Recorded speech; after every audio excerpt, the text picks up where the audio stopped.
Assalamualaikum warahmatullahi wabarakatuh. Perkenalkan, nama saya Dina Felian. Saya dari kelas PIC. Di sini saya akan membacakan beberapa materi mengenai sejarah peradaban Islam, di mana video ini saya ajukan untuk memenuhi tugas mata kuliah dari sejarah peradaban Islam. Pertama, apa yang dimaksud dengan as-sabiqunul awwalun? As-sabiqunul awwalun ialah orang-orang pertama yang mau menerima ajakan dan seruan Nabi Muhammad SAW, atau mereka juga biasa disebut sebagai orang yang pertama kali masuk Islam. Siapa-siapa saja mereka? Mereka ialah Khadijah, Ali bin Abi Thalib, Abu Bakar, Zaid bin Harithah, Utsman bin Affan, Zubair bin Awan, Abdurrahman bin Auf, dan Sa'ad bin Abi Waqqas. Lanjut pada materi yang kedua, yaitu keadaan Arab pra-Islam atau keadaan Arab sebelum masuknya Islam.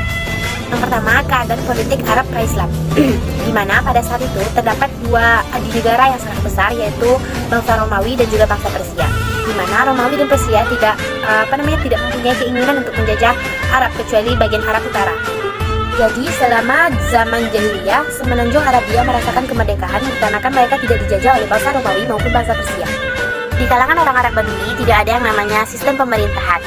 Jadi kesatuan politik mereka itu bukan bangsa, melainkan suku yang dipimpin oleh kepala suku.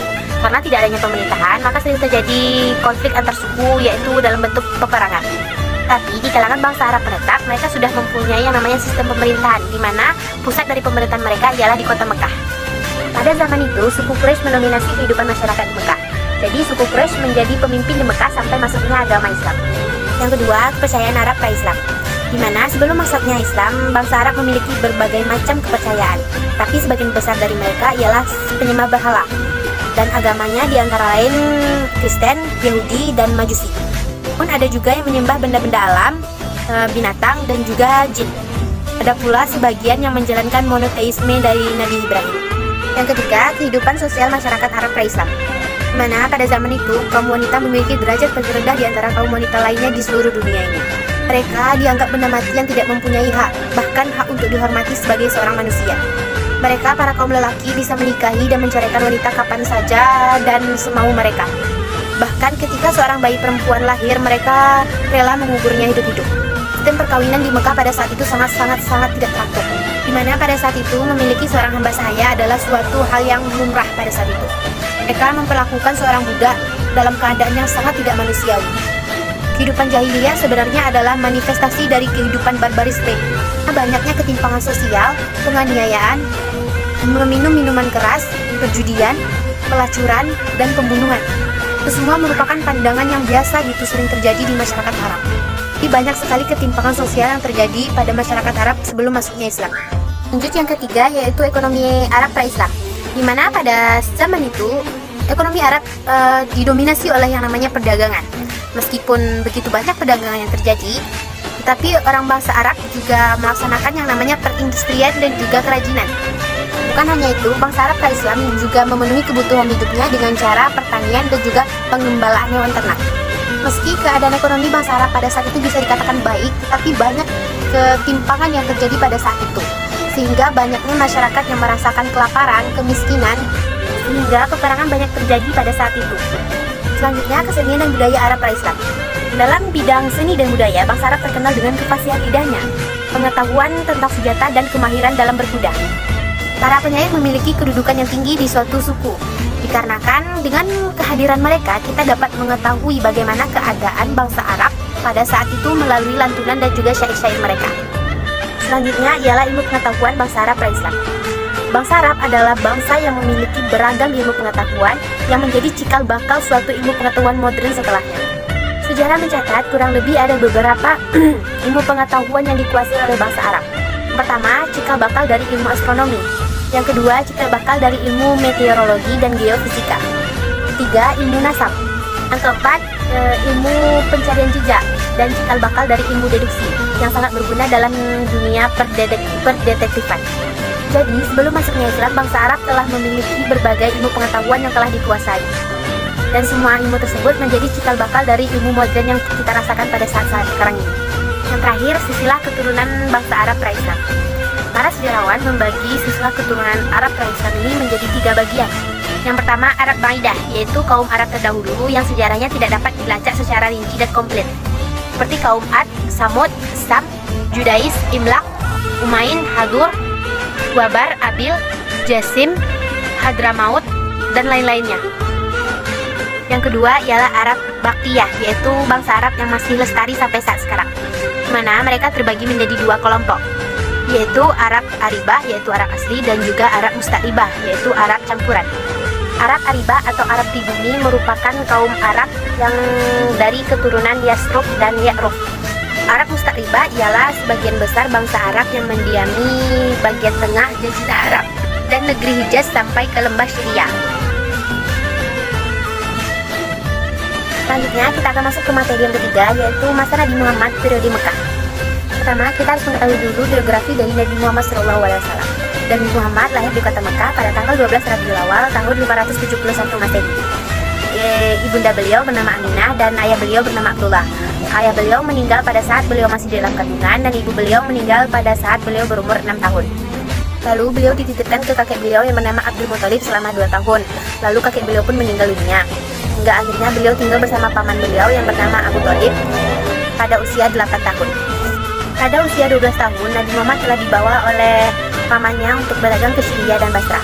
Nabi Muhammad berbeda dengan anak lainnya. Beliau tidak rakus dan beliau lebih suka menyendiri daripada bermain dengan teman-teman seusianya. Nabi Muhammad merupakan seorang anak yang sangat jujur. Pada suatu waktu, paman Nabi Muhammad yaitu Abu Thalib menasihati kepada beliau agar dia mengikuti perdagangan bersama Khadijah. Mana Khadijah ialah seorang saudagar yang sangat kaya raya.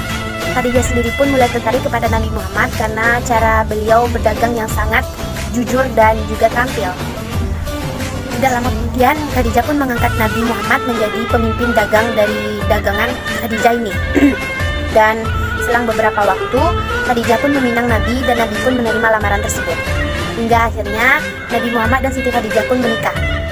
Pernikahan Nabi Muhammad dengan Siti Khadijah ini merupakan salah satu penyebab dari keberhasilan dakwahnya Rasulullah. Dikarenakan Khadijah selalu membantu Nabi Muhammad dalam berdakwah, Khadijah pun memberikan segala hartanya untuk dakwah Rasulullah, bahkan rela memberikan nyawanya agar dakwah Rasulullah ini berhasil. Rasulullah menikah dengan Khadijah pada usia 25 tahun, sedangkan Khadijah berusia 40 tahun pada saat itu. Ada juga mengatakan pada saat itu Khadijah berusia 28 tahun dan Nabi Muhammad 25 tahun. Sejak kecil Rasulullah memang selalu memperhatikan keadaan kaum di sekitarnya, sehingga beliau lebih suka menyendiri di suatu gua yang bernama Gua Hiro. Kegiatan tersebut selalu dilakukan Rasulullah, bahkan Rasulullah kadang-kadang ditemani oleh istrinya Khadijah. Hingga suatu saat Jibril mendatangi Rasulullah di Gua Hiro pada tanggal 17 Ramadan untuk menyampaikan wahyu pertama kepada beliau. Peristiwa itu terjadi 13 tahun sebelum Hijriah dan pada saat itu usia beliau mendekati 40 tahun. Sejarah Islam di Mekah diawali dengan dakwah Rasulullah secara sembunyi-sembunyi. Ketika Allah memerintahkan Rasulullah untuk menyampaikan dakwah kepada kaum Quraisy agar menyembah Allah dan meninggalkan berhala, dakwah pertama dilakukan Rasulullah ialah secara sembunyi-sembunyi. Tindakan tersebut dilakukan Rasulullah agar menghindari tindakan kekerasan dari kaum Quraisy yang sangat mencintai agama nenek moyangnya. Dakwah secara sembunyi-sembunyi ini membuahkan hasil di mana ada orang-orang pertama yang memasuki Islam yang disebut dengan As-Sabiqunul Awwalun yang seperti yang saya sebutkan di awal tadi. Mereka yang telah mengikuti Rasulullah secara sembunyi-sembunyi melaksanakan ibadah pun juga dengan cara sembunyi-sembunyi. Ketika mereka ingin melaksanakan ibadah, mereka akan pergi ke lorong-lorong Mekah dan berupaya agar tidak terlihat oleh kaum Quraisy. Ketika penganut agama Islam telah mencapai 30 lelaki dan wanita, Rasulullah pun memilih salah satu tempat dari sahabat yaitu Rumah Al-Hakam sebagai tempat pertemuan. Di sanalah mereka akan bermusyawarah dan bertemu untuk membahas seputaran Islam. Dakwah secara sembunyi-sembunyi ini dilakukan Rasulullah selama kurang lebih 3 tahun. Hingga tibalah firman Allah, Quran Surat Al-Hijr ayat 94 yang memerintahkan Rasulullah agar melaksanakan dakwah secara terang-terangan. Dakwah Rasulullah secara terang-terangan ini mendapatkan berbagai banyak penolakan dan juga tantangan dari kaum Quraisy, di mana mereka menganggap bahwa mereka tidak bisa meninggalkan agama nenek moyang mereka yang telah diwarisi secara turun-temurun dan telah mengantar pada diri mereka. Karena dakwah Rasulullah telah terbuka secara umum, maka kaum muslimin pun harus rela menerima berbagai tantangan dan juga kekerasan dari kaum Quraisy. Namun melalui dakwah yang dilakukan secara terang-terangan ini pula, banyak juga masyarakat Quraisy yang menjadi seorang mu'alaf. Melihat banyaknya para kaum Quraisy yang memeluk agama Islam, para petinggi Quraisy pun mengancam Rasulullah bahkan mencela agama Islam. Mereka pun juga semakin menyakiti para kaum muslimin dengan berbagai kekerasan yang sudah bisa dikatakan tidak manusiawi. Akan tetapi, Allah selalu melindungi Rasulullah melalui perantaraan jasa dari pamannya Abu Thalib. Abu Thalib, pamannya Rasulullah ini adalah orang yang sangat dihormati dan disegani oleh kaum Quraisy. Oleh karena itu, mereka takut untuk menyakiti Rasulullah karena mereka memandang pamannya ini. Begitupun dengan kaum muslimin yang memiliki keluarga. Mereka akan terhindar dari teror ataupun kejahatan dari kaum Quraisy. Tetapi berbeda dengan mereka kaum muslimin yang tidak memiliki keluarga. Mereka akan secara terang-terangan disakiti, bahkan diperlakukan secara tidak manusiawi oleh masyarakat Quraisy. Selanjutnya materi yang keempat yaitu periode Nabi Muhammad di Madinah. Ketika jumlah pengikut Rasulullah telah mencapai 70 orang, Rasulullah pun merasa senang karena Rasulullah merasa kaum muslimin ini telah memiliki benteng pertahanan, di mana di antara mereka ada yang hebat dalam bidang persenjataan, peperangan, dan juga pembelaan. Akan tetapi, permusuhan dan juga penyiksaan kaum musyrik kepada kaum muslimin pun semakin gencar dan juga berat, di mana mereka tidak pernah mengalami penyiksaan dan juga penghinaan seperti ini sebelumnya. Sehingga mereka pun mengadu kepada Rasulullah, dan Rasulullah pun menjawab, "Sesungguhnya aku pun telah diberitahu bahwa tempat hijrah kalian ialah Yathrib. Barang siapa yang hendak keluar, maka hendaklah mereka keluar ke Yathrib." Maka para sahabat pun bersiap-siap mengemas segala keperluan untuk hijrah ke Madinah. Mereka melakukan hijrah ini secara sembunyi-sembunyi. Sahabat yang pertama kali sampai ke Madinah ialah Abu Salamah, kemudian Amir bin Raba'ah bersama istrinya. Setelah itu pun para sahabat datang ke Madinah secara bergelombang. Mereka turun di rumah-rumah kaum Ansar dan mereka diberi perlindungan oleh kaum Ansar. Setelah Abu Bakar melihat kepergian kaum muslimin yang secara bergelombang hijrah ke Madinah, Abu Bakar pun meminta izin kepada Rasulullah untuk pergi hijrah juga bersama beliau. Lalu Rasulullah pun menjawab, "Jangan tergesa-gesa, aku hanya menunggu perintah dari Allah." Lalu Abu Bakar pun bertanya, "Apakah kau juga menginginkannya ya Rasulullah?" Rasulullah pun menjawab, "Iya." Lalu kemudian Abu Bakar pun mempersiapkan keberangkatan mereka dengan membeli 2 ekor sapi. Nah, 2 ekor sapi ini Abu Bakar rawat selama kurang lebih 4 bulan. Selama masa tersebut, kaum Quraisy mengetahui bahwasanya Rasulullah dan kaum muslimin telah mendapat perlindungan di luar Mekah. Mereka takut bahwasanya Rasulullah dan kaum muslimin memiliki kekuatan di luar Mekah dan malah menyerang balik mereka. Maka kaum Quraisy pun mengadakan pertemuan, dan di hasil dari pertemuan itu mereka memutuskan untuk membunuh Rasulullah. Malaikat Jibril pun datang kepada Rasulullah dan memerintahkan Rasulullah untuk hijrah ke Madinah, dan malaikat Jibril melarang Rasulullah untuk tidur di tempat tidurnya. Rasulullah memilih saudaranya Ali untuk tidur di tempat tidurnya menggantikan dirinya. Saat itu Rasulullah pun bersama Abu Bakar langsung hijrah ke Madinah secara sembunyi-sembunyi tanpa diketahui orang Quraisy. Dan ketika orang Quraisy melihat yang di atas tempat tidur ialah Ali, mereka pun terkejut. Pada akhirnya mereka pun mengejar Rasulullah bersama rombongan, tetapi mereka gagal. Karena keberanian Ali dalam mempertaruhkan nyawanya demi Rasulullah, malaikat Jibril pun menurunkan wahyu, yaitu Quran Surat Al-Baqarah ayat 207, yang artinya, dan di antara mereka ada yang rela mengorbankan dirinya untuk mencari keridhaan Allah Subhanahu wa Ta'ala. Dalam perjalanan, Rasulullah pun telah sampai di Kuba. Rasulullah pun singgah di sana dan mendirikan sebuah masjid yang dinamai dengan Masjid Kuba. Masjid dijadikan sebagai tempat sholat dan juga untuk menyusun tugas-tugas dakwah. Di sana Rasulullah melaksanakan sholat Jumat dan menjadi khatib sembari menunggu Ali dan seorang wanita dari Bani Hashim agar mereka bisa memasuki Madinah secara bersamaan. Rasulullah bersama rombongan disambut hangat oleh penduduk Madinah. Bahkan penduduk Madinah berlomba-lomba meminta Rasulullah untuk tidur ataupun beristirahat di rumah mereka. Lalu Rasulullah pun memutuskan bahwasanya untanya lah yang akan memilih di mana beliau akan beristirahat. Di Madinah, Rasulullah membuat persetujuan yang dinamakan dengan Piagam Banidah, di mana sebelum lahirnya Piagam Banidah, kemanusiaan diatur oleh adat setempat. Perang antara kabilah adalah fenomena yang telah biasa. Jaminan keamanan individu tergantung pada pemimpin kabilah. Dalam Piagam Madinah tersebut ditemukan kaidah-kaidah umum yang mampu mengakomodasi hak dan kewajiban dari seorang warga. Piagam tersebut memuat hak-hak golongan minoritas, juga mengatur kebebasan berpendapat, perlindungan terhadap hak sipil dan juga hak hidup, memperkenalkan ide nasionalisme, serta prinsip dari Piagam Madinah ialah persamaan hak dan kewajiban setiap individu, tanpa membedakan ras, kepercayaan, dan juga bahasa. Lanjut, kita masuk ke materi yang terakhir, yaitu dalil ataupun surat yang memerintahkan Rasulullah untuk berdakwah secara sembunyi-sembunyi dan juga berdakwah secara terang-terangan.